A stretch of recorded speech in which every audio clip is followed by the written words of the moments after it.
What you have to do is to temporarily abandon your position and make the empathy shift.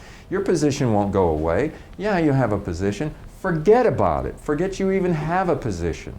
Allow yourself to move as we start having discussion to try to feel, how does it feel to be this person? Because until you can really feel where they're coming from, it's hard to talk to that person in a way that they can hear. You have to put yourself in another person's shoes and imagine how they might feel. And then ask them and listen and try to be there with them. Because until you can be there, it's really hard to negotiate. Because in a way, it's a little bit one-sided.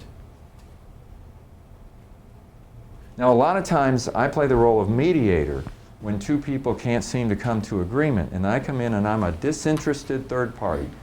I don't know anything. I don't have any emotional engagement in any of the situation. We're just trying to get people together. And that can be a help sometimes because I can bring objectivity to this subjective situation that we have. Okay? Well, if you don't have a mediator, then what does the leader do?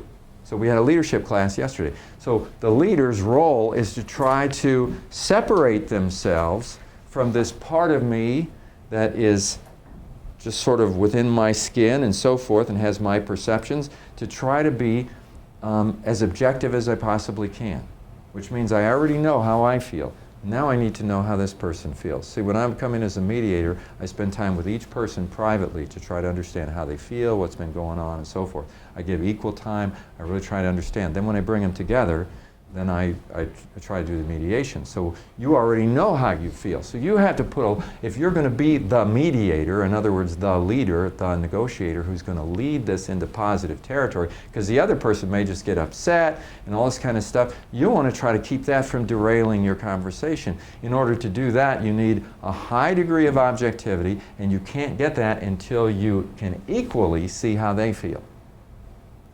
Because you've always got this counterbalance in knowing how you feel. And so the skill of empathy and the step of empathy is critical. A lot of people don't take this step, and that's why they fail in negotiation. And the good thing about it is that the opening portion of the conversation, in which we're talking about goals and interests and so forth, is a perfect time to develop empathy. While you're asking them about their interests and their goals and everything, you're listening intently, you're with them, you're very present with them, and you are attempting to feel how they feel. So you're asking them about their feelings and so forth, and you're trying to make the empathy shift to see if you can do that, because that's going to be necessary as we move further into the negotiation.